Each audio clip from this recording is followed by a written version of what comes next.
आतंकी उनका मान सम्मान करता है और ईमानदार लोगों का आकलन जो करता है वो अर्थ की दृष्टि से करता है। आज यदि एक ईमानदारी से नौकरी करने वाले व्यक्ति के पास पैसा नहीं है तो उसको हीन दृष्टि से देखा जाता है।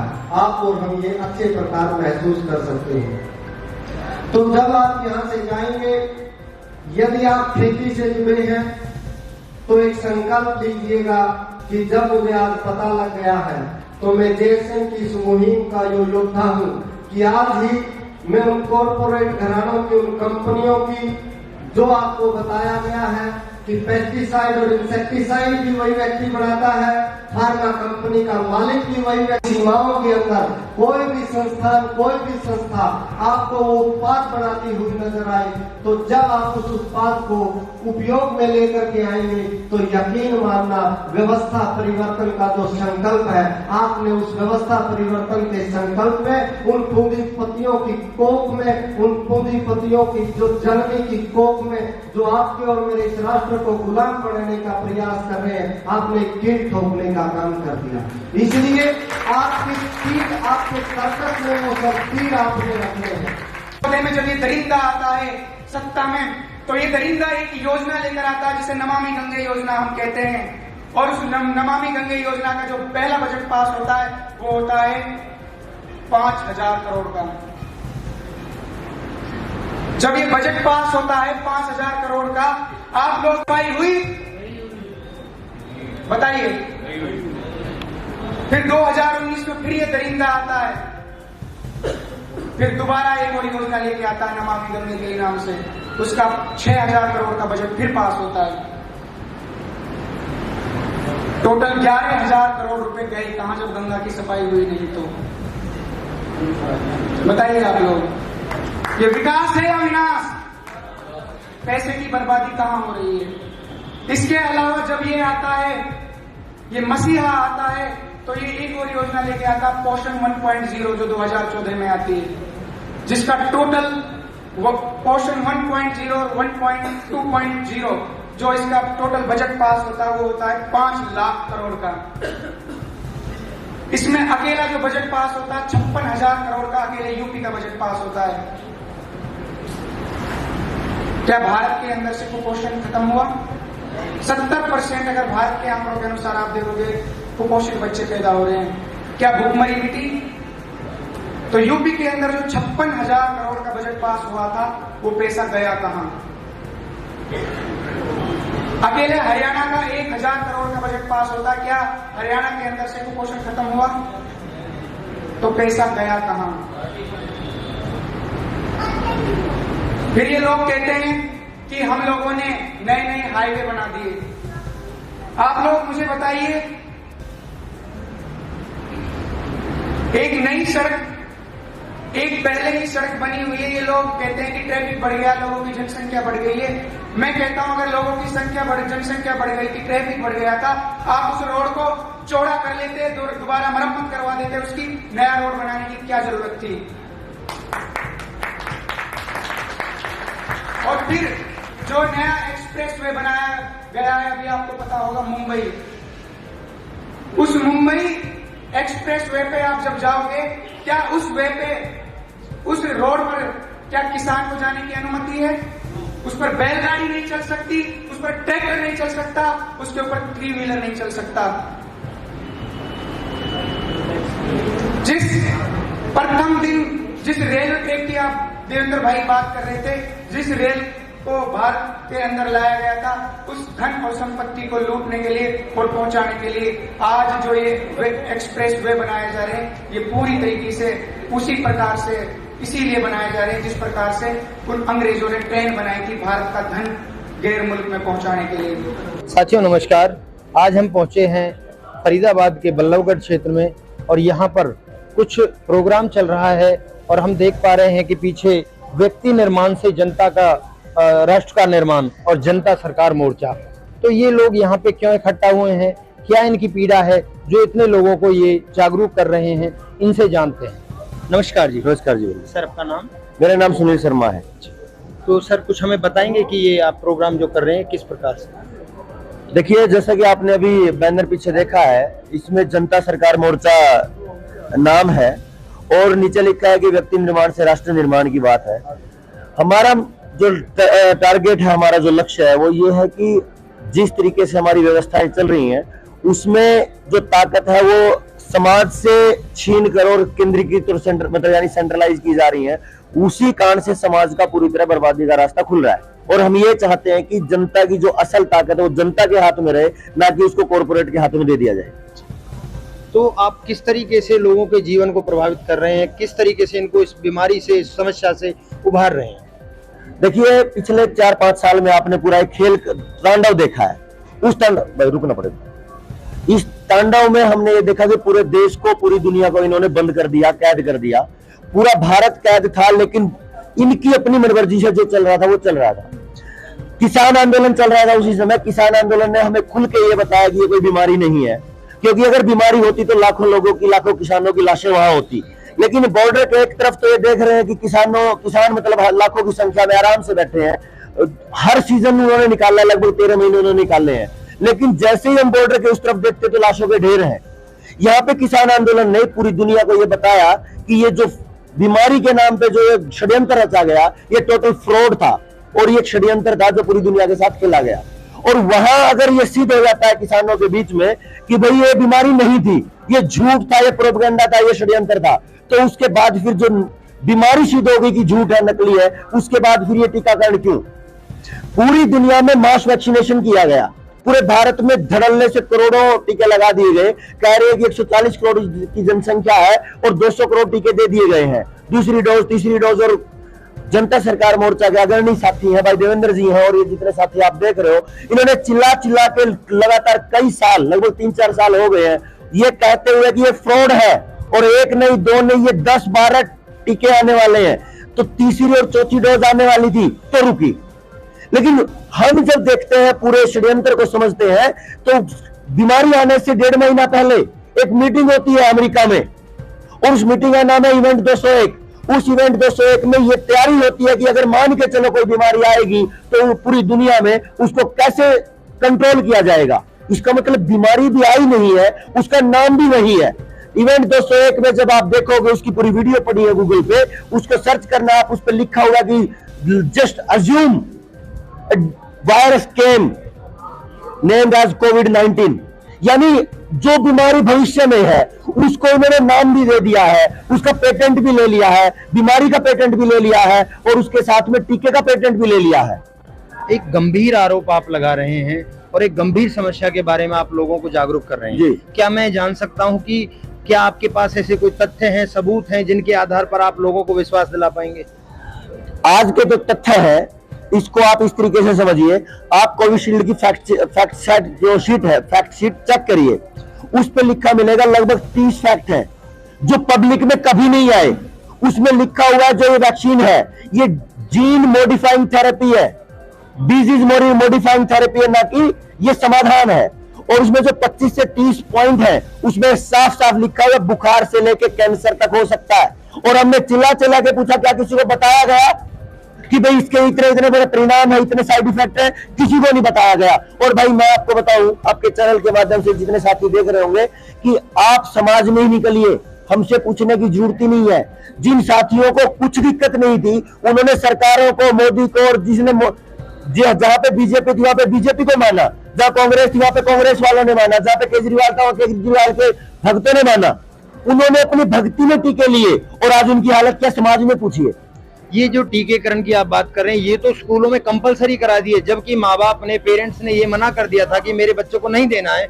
उसके बावजूद भी ऐसा देखा गया है कि प्रशासन ने उनको जबरदस्ती टीकाकरण किया था। तो ये सही किया या गलत किया? अब इस बात का तो मैं क्या आपको बताऊंगा। आपने इतना सवाल ही इतना गजब किया है कि जब समाज ने, यानी माँ बाप ने ये कह दिया कि भाई हमें जरूरत नहीं है, अगर बच्चों को कुछ होता तो मेरी जिम्मेदारी है, क्योंकि माँ बाप की जिम्मेदारी है, तो बिना माँ बाप के कंसेंट के आप इनको टीका नहीं लगा सकते, और इन्होंने जबरदस्ती किया, तो ये तो तानाशाही होगी। तो क्या हम ये मान लें कि पहले ये जो हार्ट अटैक होता था, ये हमने बड़े बुजुर्गों में देखा था, परंतु आजकल नौजवानों में 20-30-40 की उम्र में ये सब हो रहा है, तो क्या हम मान लें कि ये टीका? इसको इस तरीके से समझने की कोशिश करना मेरे साथियों, जहां पे जितने साथी देख रहे हैं आपके चैनल पर, मैंने कोविशील्ड की वो बोतल देखी, आप सबने देखी हो तो अच्छा, नहीं देखी हो तो दोबारा देखना। उस कोविशील्ड की बोतल पे जो लिखा है वो खतरनाक है, जिसको समझ है। उस पे लिखा हुआ है इस मेडिसिन में एल्यूमिनियम हाइड्रोक्साइड जल है। और एल्यूमिनियम हाइड्रोक्साइड को कैसे समझिए, मैं देसी भाषा में भी आपको बता देता हूं। हर घर में पूरे भारत में और भारत से बाहर भी पूरी दुनिया में पिछले 50 से 60 साल में एल्यूमिनियम थोप दिया गया है। एल्यूमिनियम के बर्तन हर किसी के घर में है। आपके घर में छोटी सी पतीली मिलेगी, छोटा सा कोई भगोना मिलेगा और बहुत सारी चीजें मिलेंगी। उसमें आप 2 चम्मच पानी डालिए और 3 दिन के लिए रख दीजिए। तो 3 दिन के बाद आपको वहां पानी नहीं मिलेगा, बल्कि उस एल्यूमिनियम के उस बर्तन की परत कट के वहां पे एक सफेद पाउडर मिलेगा।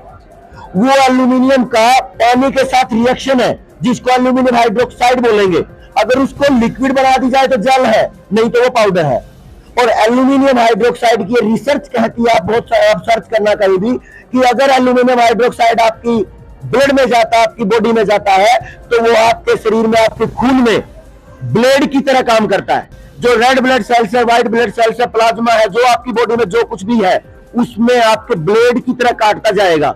अब आपने जो बड़ी बात कही है कि कैंसर हो रहा है कि कैसे हो रहा है, पहले जो कैंसर होता था, माफ करना, पहले हार्ट अटैक जो होता था, उस हार्ट अटैक का एक प्रोसीजर था कि ब्लड में कुछ इंप्योरिटी आएगी, एसिडिटी बढ़ेगी, उसका गाढ़ापन बढ़ेगा, और वो धीरे धीरे करके लगभग 30 से 40 साल ले लेता था गाढ़ापन होके और ब्लॉकेज होने में जी। उसका यही कारण था कि 30-40 साल से वो शुरू हुआ और वो 50 साल की उम्र के बाद हार्ट अटैक आया। और आप सबने ये देखा होगा कि ये काम लगभग 3 बार कहते थे। अच्छा, पहला हार्ट अटैक है, ओह बच जाएगा भाई। दूसरा है, भाई चांस तो कम है लेकिन ठीक है। तीसरी बार में कहीं दिक्कत आती थी। लेकिन अब क्या हो रहा है, सीधा हार्ट फेलियर हो रहे हैं। 12 साल के बच्चे, 20 साल के लड़के, 25 साल के नौजवान, ग्रस्त, यानी 30 से नीचे नीचे हार्ट फेल है सीधे। ये इतना बड़ा षड्यंत्र है, जब आप इसको पूरा देखोगे। इसका नाम है न्यू वर्ल्ड ऑर्डर। और अगर आप आज न्यू वर्ल्ड ऑर्डर सर्च करते हो तो सीधा मोदी की वीडियो के सामने, मोदी के अखबार के सामने आएगा, मोदी का फोटो छपा होगा, उसके सामने न्यू वर्ल्ड ऑर्डर आएगा। इससे पहले इसको कॉन्स्पिरेसी थ्योरी के बारे में बोला जाता था। लेकिन आज जब मोदी खुलेआम बोल रहा है और मोदी के साथ जितनी भी पार्टियां हैं वो ये कहती है कि इंटरनेशनल प्रोटोकॉल है WHO का या यूएनओ का, तो इसका मतलब है कि सब एक थाली के चट्टे बट्टे हैं।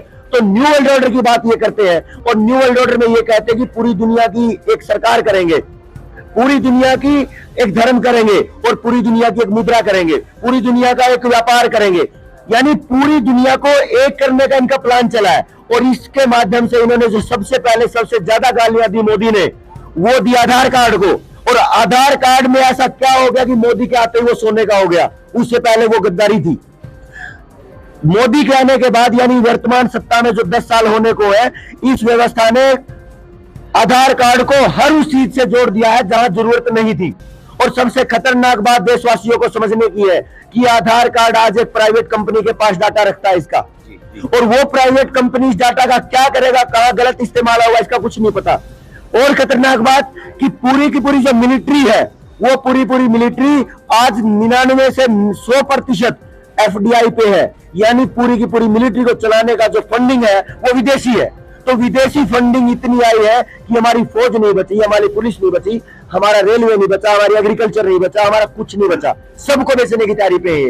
इन्होंने आधार कार्ड पे गैस जोड़ी, पानी जोड़ा, बिजली जोड़ी, रजिस्ट्रेशन जोड़ा, जमीन का रजिस्ट्रेशन जोड़ा, गाड़ी का, बैंकिंग जोड़ा। यानी आप अपने जिंदगी का 360 डिग्री कुछ भी सर्च करोगे, जहां पे आप जीना चाहते हो, जिन जिन मूलभूत आवश्यकताएं आपकी, उनको इन्होंने गुंडागर्दी से, तानाशाही से इन्होंने आधार कार्ड से जोड़ दिया है। सर, मैं एक सवाल आपसे करना चाहता हूं कि इस षड्यंत्र में, ये जो बहुत बड़ा षड्यंत्र आप बता रहे हैं, दुनिया को बता रहे हैं, इसमें कौन कौन सी सरकारें शामिल रही हैं? देखिए, कौन कौन सी सरकारें नहीं, मैं आपको एक ही शब्द में बता देता हूं। सरकार का मतलब एक व्यवस्था है। इसमें भाजपा सरकार नहीं बोलेंगे, क्योंकि जैसे ही भाजपा सरकार में आती है, भाजपा खत्म हो जाती है, सरकार है। क्योंकि मेरे लिए वो अब सरकार है। मैंने अगर वोट भी नहीं दिया भाजपा को तो भी मेरे लिए सरकार है। अगर कल कांग्रेस की आ जाती है तो जैसे ही वो सत्ता में आते हैं, फिर कांग्रेस नाम खत्म हो जाता है, सरकार हो जाती है, यानी सबके लिए। तो जो भी वहां बैठा है, चाहे वो राज्य में बैठा है, चाहे वो केंद्र में बैठा है, वो सब गद्दार है इस मामले में। हमारे समाज में कुछ पढ़े लिखे युवा हैं जो हो सकता है आपके इन भावों से प्रभावित हो जाएं, तो क्या आप उनको इस चैनल के माध्यम से, हमारा जो देश का दंगल चैनल है, उसके माध्यम से उनको आह्वान करना चाहेंगे कि आपके प्रोग्राम में आए और आपके साथ देखिए, उनको सुने? आपने बहुत बड़ी बात कह दी। ये आह्वान उन नौजवानों के लिए है जिन नौजवानों ने 18,000 चपरासी की नौकरियों के लिए पीएचडी वालों ने 22 लाख फॉर्म भरे। उन नौजवानों के लिए है, उन माओ के लिए है जिनके पेट काट के बच्चे पैदा करने का प्लान इन्होंने कर दिया, उन बच्चों के लिए है जिनको जन्म होने से पहले कितनी बार इनको टिकट ठोक दिए गए, उन किसानों के लिए है जिनकी जमीन आज लगभग 100% किसान क्रेडिट कार्ड पे लोन पे है, उन मजदूरों के लिए है जिनको किसानों से तोड़कर महात्मा गांधी स्वरोजगार योजना के माध्यम से केवल उस समय दिहाड़ी देती है सरकार जब सीजन होता है, जब वो किसान के पास समय होता है तभी उनको गड्ढे खुदवाने की बात होती है, उन मजदूरों के लिए है। असल में आपके चैनल के माध्यम से मैं ये बात कहूंगा कि यह आह्वान केवल एक वर्ग के लिए नहीं, यह आह्वान पूरे समाज के लिए है, पूरे देश के लिए है। और ये आने वाले समय में, क्योंकि मैं आपको दिखाऊं, पहले हम बात करते थे इसकी, ये भारत का कैश है जिसको बोलते हैं ये नोट है, लेकिन अब मेरे हाथ में ये पाउंड है। अब बात भारत से निकल के अंतर्राष्ट्रीय स्तर की है, वहां तक आह्वान है। मेरा एक सवाल और है कि सरकार अभी नशे के प्रति लोगों को जागरूक करती हुई एक रैली निकाल रही है, तो उसमें कोई 2 शब्द आप तो ये चाहूंगा मेरे साथ आप भी हंसो कि ये एक हास्यास्पद शब्द है कि सरकार नशा हटाती है। अरे भाई, जो सरकार खुलेआम कहती है कि एक पेटी एक 15 साल का बच्चा भी शराब खरीद सकता है, वो सरकार कहती है कि नशा हटाओ। जिस देश में बड़े बड़े हीरो जिनको बोलती है पब्लिक बॉलीवुड के, वो कहते हैं कि नशा खरीदो, हम बिल बैठेंगे 3 यार, जब समझ गए होंगे आप क्या है। वो नशा बेचने का इतने बड़े लेवल पे प्रचार करते हैं और वो कहते हैं कि नशा रोकेंगे। केएमपी और केजीपी ये बहुत बड़ा हाईवे है और आप इसके इर्द गिर्द देखिए कि हजारों की संख्या में ठेके खुले हैं। सरकार अगर वास्तव में कोई नशा बंद करवाना चाहती है तो क्या इन ठेकों को पहले बंद नहीं करना चाहिए? देखिए, ठेके से जोड़ के आप कितनी सारी बातें समझ जाना। अगर सरकार जहर बेचे, जहर यानी नशा जहर है, अगर सरकार नशा बेचे यानी जहर बेचे तो वैध है, और अगर आम आदमी बेच दे तो अवैध है। ये कौन सा सूत्र इन्होंने निकाल दिया भाई? अगर कोई भी पशु कत्ल खाना सरकार खोले तो वैध है, आम आदमी खोल दे तो अवैध है। ये कौन सा सूत्र है भाई? नशा अगर ये जो भी तंबाकू बेचते हैं, जो जितना भी जहर ये बेचते हैं, अगर वो सरकार बेचे तो कोई दिक्कत नहीं है, और अगर आम समाज वाला व्यक्ति बेचे तो उसके ऊपर दंड है। बच्चे खरीद रहे हैं सर, कोई कंट्रोल नहीं है।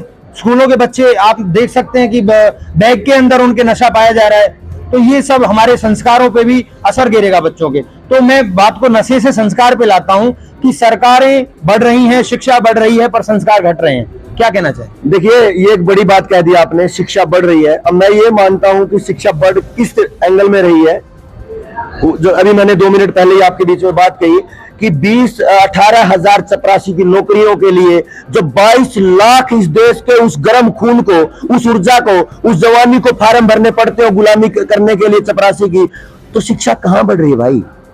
जब मजदूरी के लिए, आज एक वीडियो देख रहा था मैं, इंग्लैंड की वीडियो है, वो सुशील नरवाल भाई ने डाली है, वो उस वीडियो में भारत के 2 आदमी गाड़ी में बैठ के और जाते हैं किसी को कहीं एक लोकेशन से लेने अपने साथी को, और वहां पे 50-60 युवा आते हैं भारत के, और वो कहते हैं काम भाई मजदूर की जरूरत है क्या, मजदूर की जरूरत है क्या? यानी भारत के लोग भारतीयों को बोल रहे हैं कि मजदूर की जरूरत है क्या, और वो कह रहे हैं नहीं है।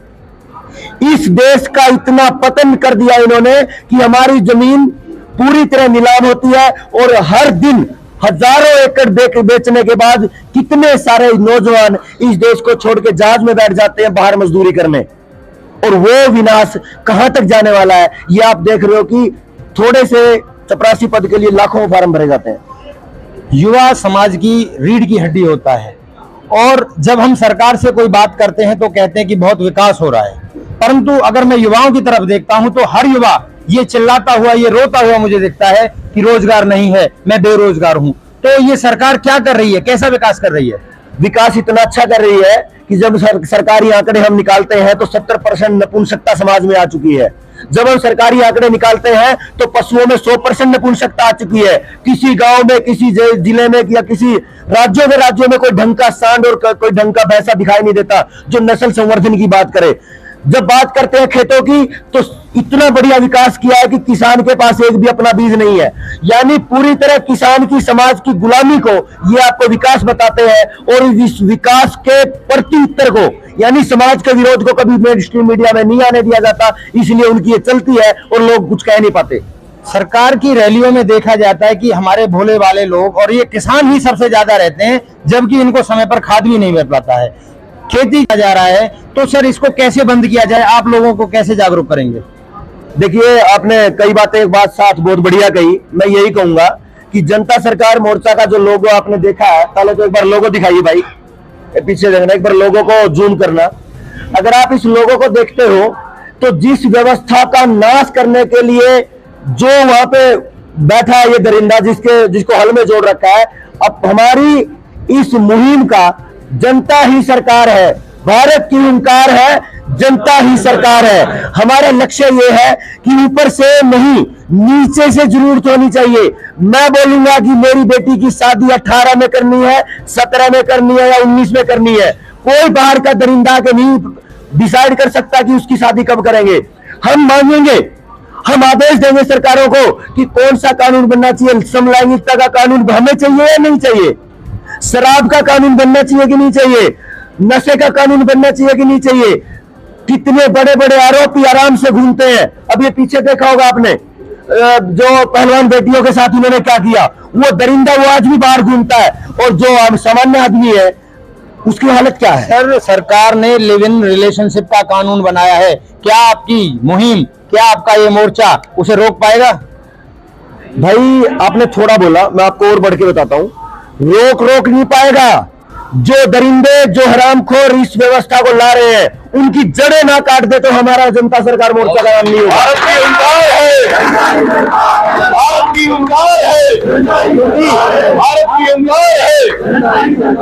जब आप हमारे इस बैनर को पूरा देखोगे, इसको कवर करना, तो एक एक शब्द में आपको बहुत कुछ मिलेगा। जब नीचे पूरा का पूरा बैनर खत्म होने के बाद नीचे जो लिखा है उसमें लिखा व्यवस्था परिवर्तन अभियान। ये व्यवस्था परिवर्तन की बात है, सत्ता परिवर्तन की नहीं। कि कुछ बहुत सारे लोगों को ये लगने लगता हो कि आज ये तो बीजेपी के विरोधी होंगे, कांग्रेस ले आएंगे, कांग्रेस के विरोधी। मुझे शुरू में लगा था जनता सरकार मोर्चा की शायद आपने कोई नई पार्टी का गठन किया है। ये पार्टी नहीं है, ये जागे हुए गर्म खून वाले, भारतीय संस्कृति को, भारत को जगाने वाले और पूरी दुनिया में सच का डंका बजाने वाला गर्म खून इकट्ठा हुआ है। ये नौजवानी इकट्ठी हुई है जो कहती है जनता सरकार होनी चाहिए, और इसको हम करके मानेंगे। ये हमारा मूल उद्देश्य है। और इसको अगर थोड़े शब्दों में कह दूं, जल, जंगल, जमीन और जानवर, इन सब पर निर्णय लेने का अधिकार गांव की जनता का होना चाहिए। ये हमारा ध्येय है। बहुत अच्छा लगा आपसे बात करके। और एक चीज मैं आपको जरूर बताऊंगा इस बारे में, ये क्लोज करना, अगर आप इसको दिखा पाओ, इस पे प्रॉमिस लिखा हुआ है, अगर नजदीक से दिखा दो, इस पे प्रॉमिस ये लिखा हुआ है कि मैं 5 पाउंड अदा करने का वचन देता हूं। कैसे? On demand. और इस 5 रुपए के नोट पर भी है, आई प्रॉमिस टू पे द बियरर ऑन डिमांड। लेकिन जो नया नोट है, ये नया नोट इस पे नहीं है, ये प्रोमिसरी नोट है, यानी ये रसीदें हैं, ये वचन पत्र है। और ये वचन पत्र झूठा है क्योंकि 1968 के बाद इसको बदल दिया गया है। तो ये जो रुपए वाला मामला है, जिसका सबसे बड़ा खेल आने वाला है, पब्लिक के सामने जनता सरकार मोर्चा ने उठाया है, वो यहां से निकालेगा। देखिए, 1934 से पहले रिजर्व बैंक ऑफ इंडिया अंग्रेजों के समय में आया था, और वो ब्रांच थी बैंक ऑफ इंग्लैंड की। बाय चांस मेरे पास ये 5 पाउंड का एक नोट आया है, और इस 5 पाउंड के नोट पे पीछे लिखा है the governance and company of the bank of England. समझना इसको, इस लाइन को दोस्तों, जिन साथियों तक ये बात जा रही है, the company of bank of England, यानी बैंक ऑफ इंग्लैंड एक कंपनी है, प्राइवेट है। और उसी कंपनी की एक ब्रांच 1934 में आरबीआई खुली भारत में, और उसका जो एक्ट है, आरबीआई एक्ट 1934 1934 का, वो आज भी ऐसा कैसा है, तो उसके नियम आज भी है, और वो अंग्रेजों के समय का है, और वो बैंक ऑफ इंग्लैंड की ब्रांच है आज भी, क्योंकि ये पाउंड है, और ये पाउंड है, और ये भारत का नोट है। तो ये दोनों बातें आपको बताते हैं कि भारत में जो पैसे का खेल चल रहा है, उसको प्राइवेट कंपनी चला रही है, और आरबीआई ने और सरकारों ने मिलके इस आम पब्लिक को और आपको पूरी तरह लूटा है, खसोटा है और पूरी तरह भीख मांगने पर मजबूर कर दिया है।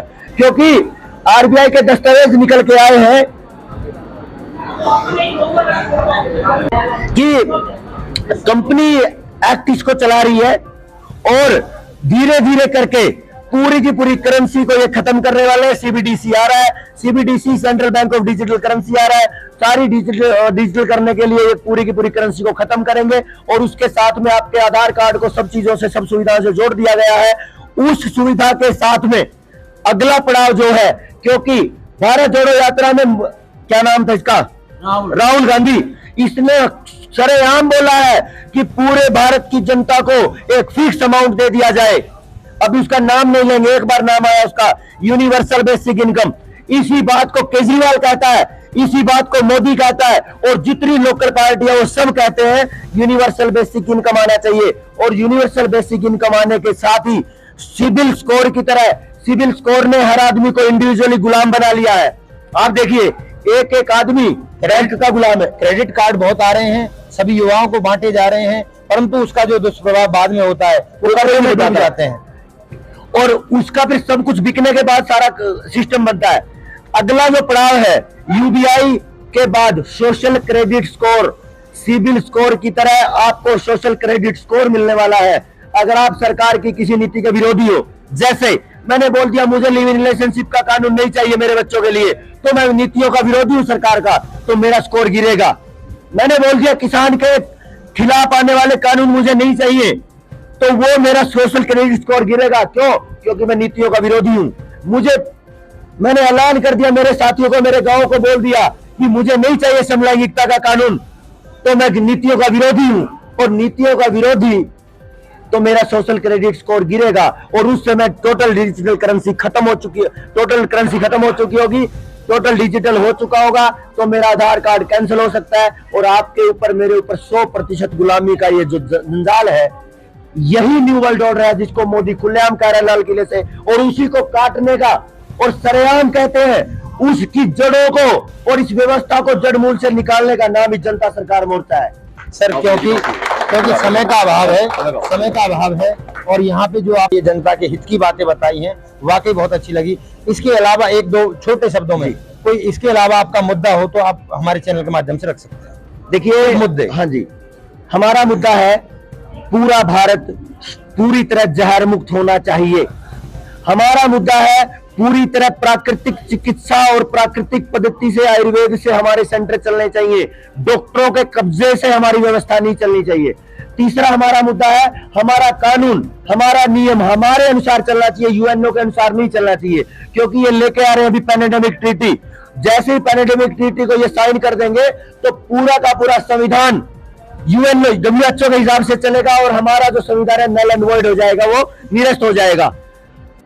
हमारा सब और बड़ा मुद्दा है पूरा भारत जब तक बैंकिंग व्यवस्था हमारे पैसे से जुड़े सवालों का जवाब नहीं दे देती, तब तक हम पूरे भारत को कर्ज मुक्त करने के अलावा कोई काम नहीं करेंगे। हमारा सबसे बड़ा मुद्दा है। बहुत बहुत धन्यवाद। आपने भारत की हुंकार है।